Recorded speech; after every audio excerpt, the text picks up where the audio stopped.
Hai, Assalamualaikum warahmatullahi wabarakatuh. Halo adik-adik semua. Hari ini Kak Oja, Kak Una, dan Mbak Deji bakal ceritain satu buah cerita dongeng nih, yang judulnya Si Kancil dan Buaya.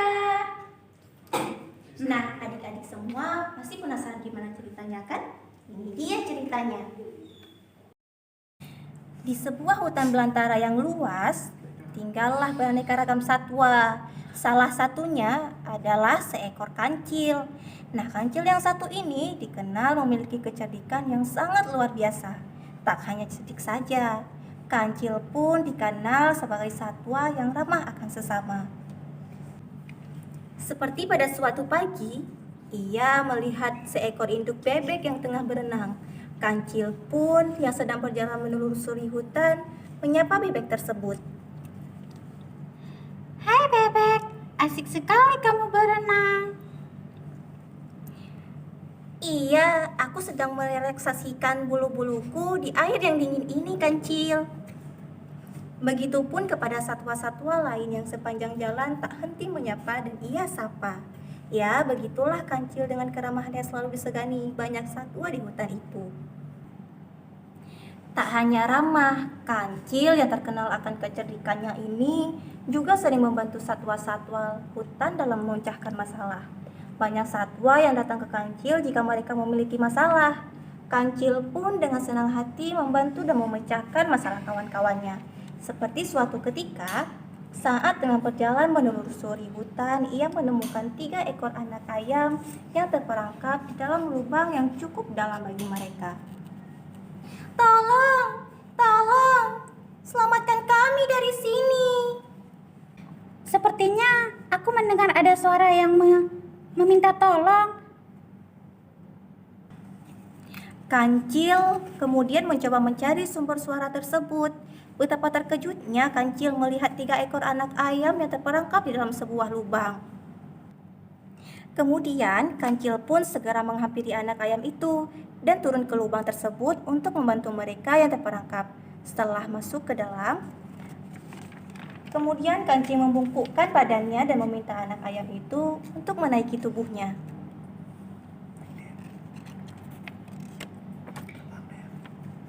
Ayo, kalian bisa naik ke tubuhku.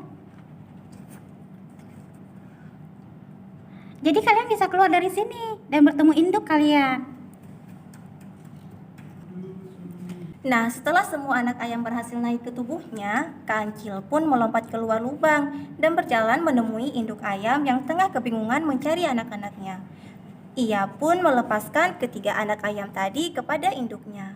Lalu, ketiga anak ayam itu sangat senang dan berterima kasih kepada Kancil yang sudah membantu. Terima kasih banyak, Tuan Kancil. Setelah lama berjalan-jalan, Kancil pun mulai merasa lapar. Ia menepi untuk memakan rumput yang ada di sekitarnya. Setelah makan rumput, Kancil berkata, Rumput saja ternyata tidak membuatku kenyang. Kancil kemudian terus berjalan di tengah teriknya matahari, hingga dirinya tiba di sebuah sungai yang ada di dalam sebuah hutan. Ia mendekati tepi sungai untuk sekedar menghilangkan dahaga setelah berjalan-jalan dan makan tadi. Setelah puas minum, Kancil yang tengah memandangi sungai langsung berbinar ketika melihat sesuatu yang menarik ada di seberang sungai. Hal yang membuatnya tertarik adalah pohon buah-buahan yang dapat menghilangkan rasa laparnya tadi. Namun, karena derasnya air sungai tidak memungkinkan Kancil untuk menyeberangi sungai tersebut. Ia pun mencari cara agar bisa menyeberangi sungai tanpa bahaya. Sampai suatu ide ia dapatkan, yaitu dengan mengelabui buaya-buaya yang ada di sungai itu. Kemudian seekor buaya keluar ke tepi sungai menghampiri Kancil yang terlihat sedang sangat senang. Hei Kancil, ada apa kamu sungai? Apa kamu mau jadi sarapan kami?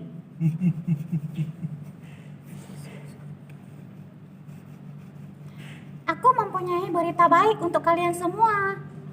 Aku membawa daging segar dari raja dan diperintahkan untuk menghitung jumlah buaya yang ada di sungai. Kalian cukup membuat barisan di sungai dan nanti aku yang hitung. Oke, baiklah Kancil. Akan kulaksanakan. Si buaya merasa senang mendengar kabar Kancil membawa daging segar untuk ia dan teman-teman yang lainnya. Buaya tersebut pun kemudian menyanggupi permintaan Kancil dan memanggil seluruh buaya yang berada di sungai untuk berjejer membentuk barisan hingga membentuk sebuah jembatan. Sudah siap. Kancil pun dengan girang melompati buaya-buaya dan pura-pura menghitung buaya-buaya yang sedang berjejer membentuk jembatan itu. 1, 2, 3, 4, 5, 6. Setelah sampai ujung, Kancil pun melompat ke tepi sungai. Lalu ia berkata, Terima kasih para buaya. Berkat kalian, aku jadi bisa menyeberangi sungai ini. setelah berkata seperti itu pada buaya, Kancil langsung berlari kencang meninggalkan buaya yang marah. Dasar Kancil penipu. Lihat saja nanti. Aku akan membalasmu. Lalu Kancil pun dengan bebas memakan buah-buahan yang ada di seberang sungai untuk menghilangkan rasa laparnya. Lalu Kancil pun dengan bebas memakan buah-buahan yang ada di seberang sungai sana untuk menghilangkan rasa laparnya. Tega. Nah, adik-adik, dari cerita tadi bisa kita lihat bahwasannya Kancil menipu buaya agar bisa menyeberangi sungai dan mendapatkan keinginannya. Kemudian membuat buaya menjadi sangat marah kepada Kancil. Jadi, dari cerita tersebut bisa menjadi pembelajaran untuk kita semua. Bahwa semua perbuatan jelek hanya akan menambahkan musuh. Jadi, adik-adik lebih baik menggunakan kecerdasan hanya untuk hal baik saja, agar lebih banyak orang yang menyenangi kita. Nah, adik-adik, itu dia kisah si Kancil dan buaya. Terima kasih banyak sudah mendengarkan. Sampai ketemu lagi. Sampai jumpa. Sampai jumpa.